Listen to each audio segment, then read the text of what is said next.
7:11 now. The U.S. Army just celebrated a huge milestone, 250 years of service with a massive parade right here in Washington, D.C. It was a powerful tribute to the soldiers, stories, and traditions that shape our nation's military. Joining us this morning is retired Brigadier General Burt Thompson with the Army Historical Foundation to talk about this big day. Good morning to you. Thanks for being with us. Hey, good morning. Good to be here. You know, I want to ask you, just from your perspective, what do you find were some of the standout moments of this parade and celebration yesterday? Yeah, there were many. Just wanted to thank really the entire team there at the broadcast station. Certainly Matt out on the ground yesterday for the incredible coverage you had. It was my privilege and honor to help kind of understand what was unfolding historically with us yesterday. My reflections, the first one, to be honest with you, watching this took me back 34 years ago to 1991, June. And that was the last D.C. parade that we have done of this magnitude, and the New York City parade that followed a few days after that, all post-Desert Shield, Desert Storm. So I know what these soldiers were feeling, or at least a little bit about what they were feeling, and it's euphoric. Walking down Constitution Avenue amongst the icons of our democracy, the crowds, the euphoria, feeling appreciated, feeling that you're part of something very, very special, something larger than yourself. And so it brought back a flood of memories.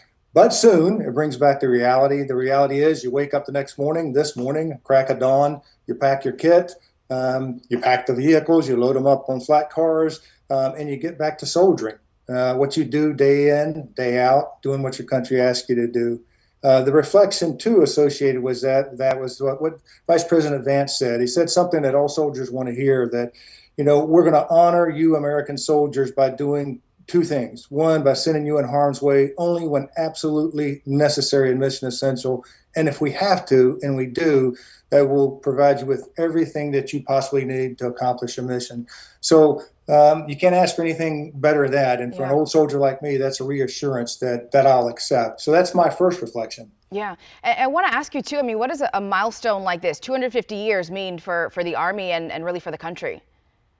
Well, watching 250 years unfold, and that was a comment I heard over and over for the folks you interviewed on Constitution Avenue, is like they enjoyed seeing the historical aspect of it, whether it's a revolutionary uniform, Civil War, all the way up through the ages. And I think the soldiers, of the Revolution set the standards of Army values that our soldiers have embodied for the last 250 years, that being loyalty, duty, respect, selfless service, honor, integrity, and personal courage. And since the Army's birth, our nation's defended freedom, and it's been attacked over and over again. And every time those soldiers did whatever it took to uphold the motto that started all the way back in 1775, this will defend, just as they did 250 years ago. And they're prepared to do so again today. Mm-hmm. And I think what best represented that to me was President Trump executing the oath of enlistment for 250 future soldiers. I think a special moment for me, I think for all service members who've done that oath and executed that oath countless times, and are willing to sacrifice all in defense of the oath. Yeah, we only have a few seconds left, but I want to ask you quickly, for folks who may not know exactly what the Army Historical Foundation does, can you give us a quick recap of your mission? Yes, I'd be happy to do that. A 42-year-old organization that was stood up to honor the American soldier and their families, to educate the future, to close that gap between our Army and the society which we serve. And it's extremely important to us. Our partners there at the National Museum of the United States Army at Fort Belvoir have an incredible facility. I'd encourage all the viewers to visit the National Museum of the United States Army, spend a little bit of time unpacking what they saw yesterday, 250 years of special history.